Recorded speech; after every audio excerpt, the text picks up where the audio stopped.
GrowDaddy, aka Patrick, and welcome. Welcome to GrowDaddy TV Studios. You've made it. You've made it to our 12th episode in our 6th season, and it's been 78 days since we planted those beans in the ground. On day 72, though, we did flip, and they're just starting to show a few pistils. Maybe we'll take a closer look in weed porn and see if you spotted any. Anyways, they're flipped and ready to go, and they're looking just absolutely beautiful. But before I go any further, I wanted to let everybody know that we're a legal grow here in Canada. We only grow 4 plants. I think that could be good for you guys, because I'll tell you what, I know you're watching a lot of videos like I watch, and most of the growers on YouTube have multiple tents, multiple plants. They just have multiple grows. They're not really going for yield. They're going for content. So they're trying to show you some really nice buds and all kinds of different stuff. I'm not. I'm just trying to show you how to grow your yield here. At least that's what I think I'm doing. I'm trying to get 6 ounces a plant, and I'm trying to dial it in so I'm more successful and get closer to that yield or over that yield every single grow. Yeah, so we put all the details on the sides. We have spreadsheets we're going to share with you guys, so you guys are going to know every detail, what day we did things on, and exactly what we did to our girls. And we are doing a little experimenting with the water, so that's a little bit off because we're not telling people exactly what I'm doing with the water, because I'll show my sheet.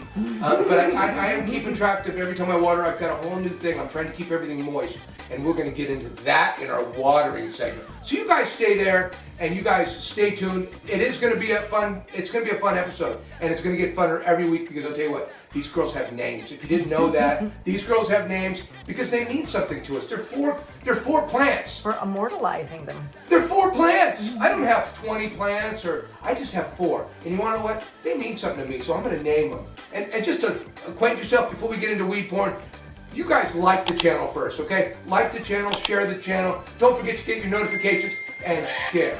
That's what you can do to help the channel. Please do. And don't forget, we have links down here to help you guys get through all the stuff. Nobody's ever used one of our links, but we have the timestamps. Yeah. And we also have timestamps. So if you want to skip through our grow, you can use our timestamp. We made everything so easy for you guys. Not only are we putting everything that we do up here as we talk, we have a spreadsheet, and we're going to show you more of that, and we're going to talk more about it. But let's go check out some weed porn right now, because that's what you guys came here for, was to check out the girls and get a good close look at them on day 6 of their transitioning time. Come on!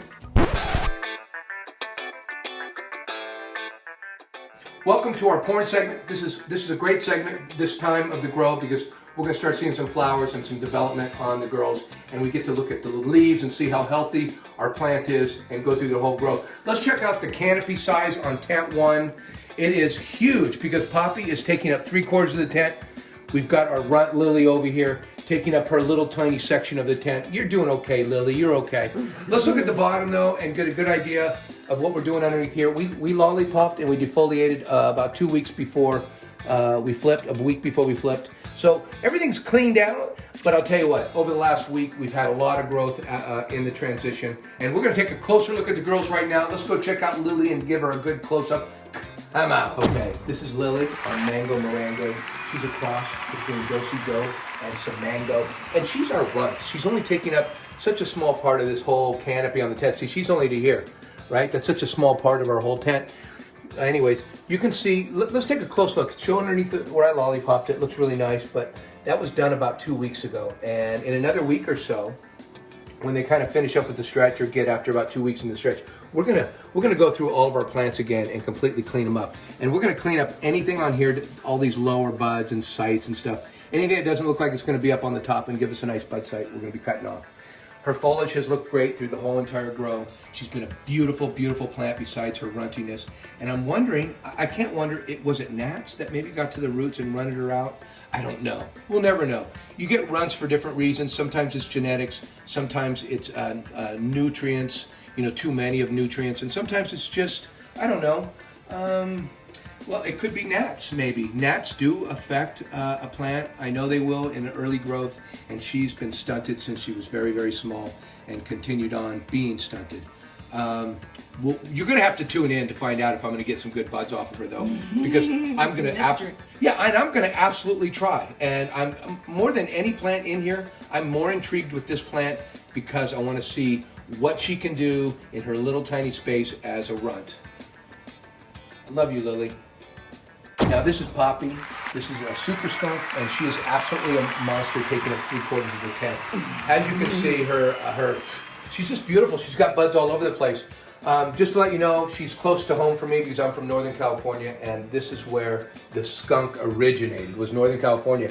It was originally made with Colombian gold, Acapulco gold, and a little Afghani indica. And that's how it was originally made. And then, I don't know, another seed company got a hold of it recently, and they added northern lights to it, and bam, you've got a whole new breed, and that's what they're calling the super skunk. From Northern Highlights or Northern... Northern Light, they crossed the skunk with the Northern Lights to give a higher THC to the skunk. Absolutely. The plant's looking absolutely beautiful, and hopefully we get some wonderful terps and close to home. I love you, Poppy. I don't care if everybody hears me. You're absolutely my favorite because you've made me wait so long for you. I love you, Poppy. Come on. All right, let's check out tent 2. We've got Rosy and Daisy here. And you know what? They're so well yoked. Look at them. They're the same height. Look at the canopy. They've taken up all the walls.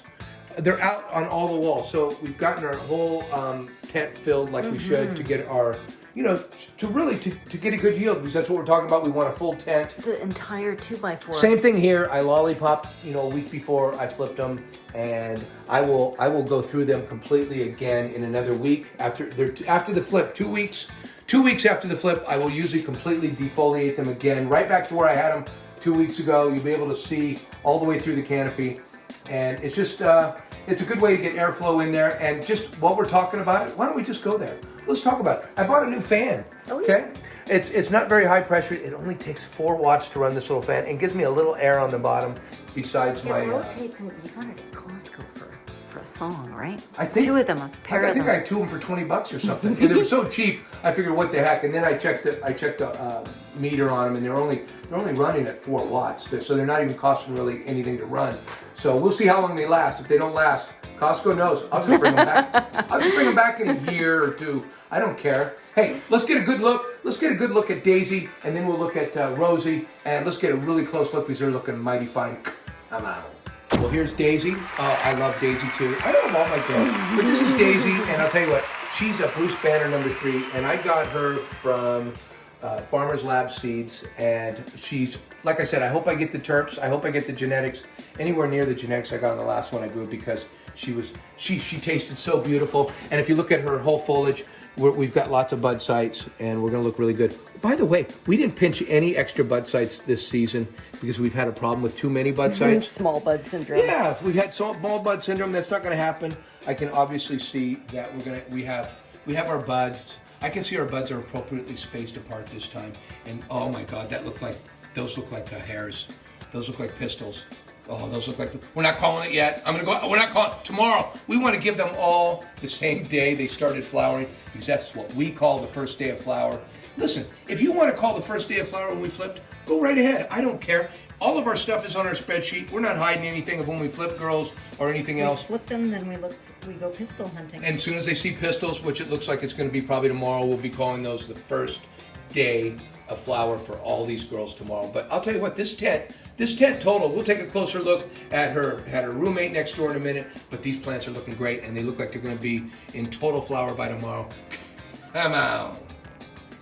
This is Rosy, and she's a strawberry banana cheese, and I think she's got more indica. Her leaves are bigger than anybody else's. She looks like she's more indica than anything else, but she is a hybrid.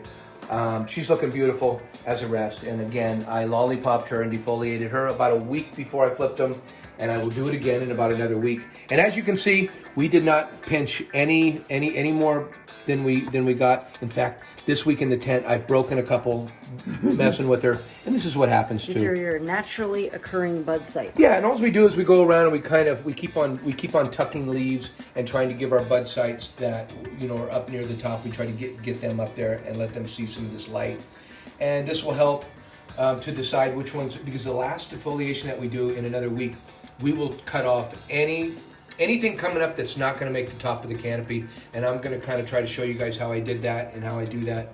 Other than that, all these plants have done just wonders during their veg, because their colors, their leaves, everything looks perfect on them. It's just this is just another one of my 4 gorgeous girls. I love you too, Rosy. Come on.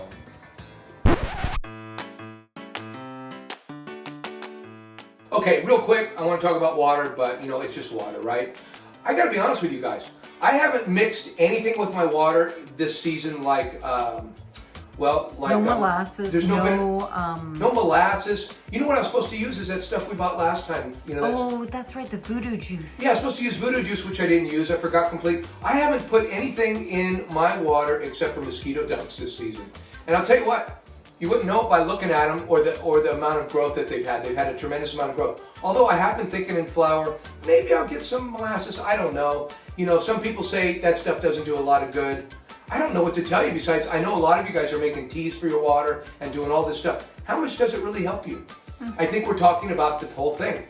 Optimize. Just optimizing, giving your plant what it wants. It might react a little bit better, but you don't need to. Just like you don't need to water like I'm watering currently, and that's what I'm gonna talk about for 1 second, okay? I went to 7-gallon pots, and I feel like I'm kind of making this jump over to growing organically more, and that means I'm adding amendments, and those amendments need to get broken down. In order for those amendments to get broken down, it would help if the soil stayed, moist. If the microbes stay alive and active. Well, they're going to stay alive anyway, but they're going to stay active because when it dries out, they go dormant.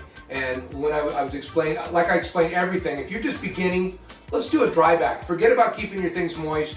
What you do is you water them, dry them out, water them, dry them out. And that's a safe strategy. It's a safe strategy. It's a safe strategy, but if you're using amendments, you really have to go at it, because I'll tell you what, those amendments aren't getting maybe put out there quick enough, because amendments, the soil has to break them down before they can become viable for the plant. So in keeping my soil moist and also having a bigger pot, I know for a lot of people this is a waste, but I'm reusing my soil, so it doesn't matter how much I use. The way I figure it in my 7-gallon pot, I can put more nutrients in there. So if it can't find the nutrients, I just found in the 5-gallon, I would come up short all the time on my nutrients because I wasn't able to break down the dry amendments as quickly. I know they do it, and I've done it, but it just seems so much easier with the 7-gallon. I'm just saying. But if you're in a 5 or a 3-gallon, which I've grown both of, just do a dry back on it, unless you have irrigation and you have it on a timer and it's coming in and it's watering perfectly. Yeah, I might have to do it more than once a day. Yeah, or just do a little bit a day. If you can dial it in, you can dial in irrigation, I think, or some kind of irrigation coming into your things. But you're not going to do that on your first grow. Maybe not even your second grow. Your first or second grow, you're going to get a pot and put some dirt in there and put some water on it. Dry back. Yeah, do a dry back. It's the safest way to do it. Don't try to keep that little tiny pot moist, because you're probably going to keep it too wet, and then it's going to end up drowning your roots, and it's going to end up looking like every deficiency there is. Cal, mag. You're going to be asking people, taking leads and showing people, and people are going to be, and people are going to be guessing. They're going to be, it needs cal, it needs mag, it needs salt, it needs this, it needs that. Don't put up with. Do not Oh overwater. man, if there's nothing that bothers me more than going to the forums and seeing people do this to a beginning grower, it really, really pisses me off. When simply this beginning grower simply just overwatered their girls, and they're getting bad advice from people on forums. If your plants look like shit in veg, there's really usually only one reason for it, and that would be they either ran out of nitrogen, which they probably didn't if it's only been in the soil for a couple weeks. It probably didn't run out of anything. They don't need much but nitrogen. Too much water. Too much water is usually what happens. And But with this new system you've got here with the soil meter, the BluMat thing. yeah. I'm gonna put up on the screen that yellow piece Oh, of my paper. BluMat, which I'm using. Yeah, I'm using a very expensive soil meter, and well, I think it was like $90 after. By the time it came to my door, it might have even been closer to $100. But it was $90 after they got done with shipping and taxes and everything for one soil meter, which I find out when I get it that I can't just plug this thing into different plants. It's the size of a huge carrot, and it makes this big old hole. So what you do is you put it in the ground. I got one right here. You put it in the ground, and you just leave it for the entire grow, and it will give you very, very accurate measurements of how wet the soil is or how dry the soil is in millibars. which I'm learning about. I've written, we'll show it right up here, but I'm writing down every day that when I do. Oh yeah, I'll put up the little cryptic notes that you've made Yeah, to yourself. and basically I water, I take a millibar reading, and I take one after, and I take one the next day, and I take the one next. And I'm trying to figure out how fast the plant is drinking. How they drink. Yeah, and I kind of got it from my last grow because these 7-gallon pots, I'll tell you what, in the beginning they take 11 days. If you're doing a dry back on them, it would take you would soak them and you would have to wait 11 days again before you water. For that 7-gallon container. Yeah, and then just like that, boom, they flipped, okay? They flipped to 5, right? 5 days. They went from 11 days to 5 days. And they may have just done that because I'll tell you what, on my last watering yesterday, I just noticed they took a lot more water than they were taking. And I'm not talking to runoff. I don't run off anymore. Occasionally I might do a runoff like I did a couple weeks ago, but I'm not watering to run off because I don't want to drown my girls. I'm just trying to put enough in there so the soil's moist, not saturated with water, and I'm trying to also water in the morning so they'll have a chance to drink that up and get the soil even in better shape. Because when they go to sleep that night, you know, they're not going to want their roots. They're not doing anything, so they're not going to want to be sitting drowning in water through the whole night. So I try to get the watering done early in the morning too. You can water in the evening, but it's not advisable. You can do anything to these plants at any time. You're probably not going to kill them. I mean, that's the good thing about it. But if you do things right. I didn't know you had to water in the morning. I never even See, thought I say about have to. Yeah, but you know, like that does make sense. I just never thought of that the roots don't want to sit in stagnant water all night. Well, let me give you an example. I watered yesterday, and I put in maybe a little bit more water than I have been. I've been watering every 2 days. They've been taking about a liter a day. So in 2 days, I put 2 liters on there. Well, after 2 days, I put 2 liters on there yesterday. And I could see my millibars were still up. I didn't get the water, and it's not very wet. It just reached the moist stage. It didn't reach down where I wanted it. So I put another liter in there, and then it jumped way down, where I wanted it, and it was down. Now, say it was down to 25 millibar, which means it was saturated. Oh, that's saturated. Yeah, that was, or maybe 33 or something. Yeah, that was saturated. And it took all day, but before the lights turned out at 6 o'clock in the evening, it had made 62, which is well in the range of being in moist, comfortable soil. So before they went to bed that night, they were in really, really comfortable soil while the roots grew all day and drank up all that water. Anyways, this segment went way longer than I thought. Hey, welcome to our Par Geek segment. This is one of my favorite segments. It's one of my favorite segments because I knew so little about lights, and actually, to be quite honest, I've learned most of the things that I've learned from writing everything down and then knowing what I was doing at different times. Anyways, this has helped us, and this is why we do it for you guys. We write everything down and we tell you. So if we're wrong, just look for it. I'm gonna tell you what we got going on in the tent because this is Par Geek section. It's all about lights. We have an SP3000 light in each of our 2x4 tents. And they're approximately 18 inches from the canopy and giving us about 300 par or so. Now, that has changed. Our DLI has changed in the tent because we recently changed from 18.6 to 12.12, so we're not getting as much light in the tent anymore because they're only on for 12 hours versus 18. Remember, we were at 19.5 during our whole veg, and now we're all of a sudden we're back at 13 DLI, which is, well, it's really low, but that's what's going to help our plants stretch up to the top. And that's what's going to get things moving in our tent is a lower thing. But what I wanted to cover too is we're coming out of the wall at 100 watts for this one, and this one is broken still. Yeah, I got the part for it last week, and I haven't had a chance to deal with it. Yeah, lazy. On the honeydew list. It's on the honeydew list, but I figured, okay, they're going into veg, they don't really care, or they're going into flower, they're in transition. This light is going up and down between 80 and 100. So some mornings I'll come in here a day and it'll be at 100, sometimes it'll be at 80. It's just, this is what I needed to fix, and I need to fix it. But the plants don't seem to mind. They're doing pretty good. In fact, you know what? I didn't talk about this. I'm not going to mention it. You're casting a spell. Yeah, this is it. You know what this is? This is when you get old. I know I got a lot of young guys watching my show. When you get old, you're a dad. You're gonna have more of this happening. That's right, I'm a dad bro. Somebody called me a dad bro on one of the comments. We loved it. I love you, man. I'm a dad bro. I had to look up what it was because I had a feeling there was some kind of an urban saying that people, and what was the Is it a definition? thing? It's a sort of a dad type guy that hangs out with the kids, and you know he's kind of like one of the bros, or He's trying to be. He's trying to fit in. I'm trying to fit in with you Yeah. guys, this Young younger kids. crowd. But I tell you what, I could use somebody younger. I wish I was a dad and had like a 25, 30-year-old at home to help me with all the crap I can't figure out anymore, right? I'm telling you, you know, I know I'm going off. I know I'm completely going off of the reservation by saying this, but I will tell you this: that I have these really nice fans. You know, these what are they called? They're called.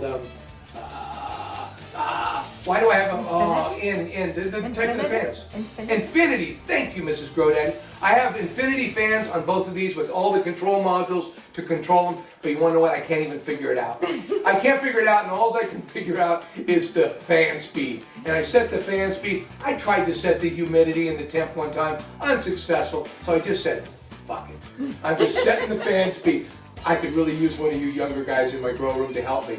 Anyways, going back to where I was. I think we're all done. Are we all done? Yeah, we're all done with parking, guys. Yeah, that's the parking segment. Just to let you guys know, I'm fixing this one. And I think I let you know in the last video that it only cost me $17 US for the part because it's after a year, so now they're charging me for the part. Anyways, let you guys know that it's easy peasy. Took me 21 days to get that part here. Let's go check out our water segment. VPD. Is it VPD? Okay, we're gonna go check out our VPD, which is another very important, I think it's very important, so let's go check it out. Come on! Okay, let me just talk about VPD for 1 second, and I'll tell you right now, it's just where temperature and humidity find the sweet spot, and your plants are able to photosynthesize a little better. A lot of people don't like to pay attention to VPD. Well, maybe that's because they can't get in range, or they spend a lot of time in their grow room, and I'll tell you what, these people say, if I'm comfortable, my plants are comfortable. The truth is, that is not true at all. It's kind of hot and sticky. Yeah, we're down here always doing the show, sweating our you-know-what's off, and because you want to know what, it's 78, 80 degrees in here right now, and the humidity right now, we've got it a little bit lower because we came in here and we closed up the tents, we're able to get it where we want it. But it's 60 humidity. But generally speaking, we're trying to shoot for what, 75 to 80 degrees Fahrenheit? 75 to 80, and we're in transition. So I've done a lot of reading. Does it change? Well, I tried looking up, do I change my VPD at this point? Our VPD during transition is going to stay the same as veg. So basically it's the same. We've got our relative humidity at 70 and our temperature between 75 and 80 degrees throughout the day, which is the perfect VPD, and it's not very comfortable. I'll tell you that right now. The plants, as you can see, look at them. They're all praying. They're happy. Look, they are all praying. But we're going to have to change our humidity when we get to the flower. We are. And in another week or so, when we've decided that we're going into flower, I would say in another week. In another week, when we're really officially banging away, we're going to change our humidity to 60. We're going to go from 70 to 60 throughout the rest of our flower. We're going to keep our VPD at relative humidity. It will be 60, between 75 and 80 degrees. That will be our VPD. That's what the chart says. That's what the chart says. But we can still go outside of that if we hear a few gadgets. Like I'll tell you what, I've read too many places, and I also did this last grow, and our plants came out nice. So I'm going to do it again. Our last couple weeks of our flower, we're going to move the needle on our the humidity. on our humidity. Yeah, we're going to drop our humidity down, and I also think we're going to drop our temperatures down a little bit too. A lot of people will go dark, right? You know how they do the thing before they leave. It's really good to go dark. It's not. That's bro science. Keep doing it. Go ahead. But I tend to listen. You know what? We have two very good professors to listen to for cannabis. Dr. Bruce Bugbee and Dr. Coco from Coco Canada. I don't know what he calls himself, but Dr. Coco from Coco for Cannabis. Check it out. These are two professors, PhDs in horticulture that grow cannabis. Who do you want to listen to? Bros or those? I'll listen to those two guys before I listen to anybody. Anyway, they give a lot of information, and I'll tell you what, they say it matters. VPD matters. And I'm going to go with it. I don't know how much it matters, because I'll tell you what, I've grown plants in all kinds of different humidity and temperatures, and they'll grow. But they do grow at different speeds, depending on if they're getting optimal coverage. Anyways, hey, we've got a chart right here. Check it out. This is the chart that most people use for cannabis, and if you can get your environment in line with VPD, why not? It'll be good for your plants. Unless you're spending time in the room then you're probably going to want to just be comfortable and tell your plants to fuck off. Hey, anyways, what's our next segment, Mrs. GrowDaddy? How about they don't forget to like and subscribe? There it is. Okay. Don't forget to like and subscribe. We're at the end of the show, but don't go anywhere yet either, because I'll tell you what, we've always got bloopers at the end. That'll make you guys hang on. But don't forget to like and subscribe. And we're going to do it. I don't care. You guys can like and go about your day and have a great day, a glorious day. In fact, who knows? You'll probably find a $20 bill. Things will happen to you if you like our channel. I feel it's good karma. It's great karma. It is, and it doesn't cost a penny, right? It doesn't cost you a penny to support our channel, besides just going up there and Do hit that. something nice. Hit the How like. lazy can that finger fucking be that you can't go up and hit the like button if you've stuck around this long? How lazy can that fucking finger be? But I'll tell you this right now. I'm not responsible, and I'm gonna tell you that I'm not responsible if you don't like, comment, do all the things for our channel. And it's your karma. It's your right. It's your karma. Hey, love you guys. I hope you guys come back next week, because we're gonna see some Pistils for sure by next week.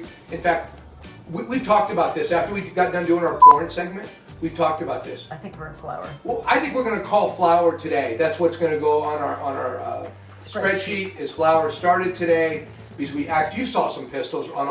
Mrs. GrowDaddy says there's Pistils on everyone just starting, but tomorrow it's going to look really official. But we're gonna call flour today on the 6th day. Love you guys. Come back and check them out next week. I'm out.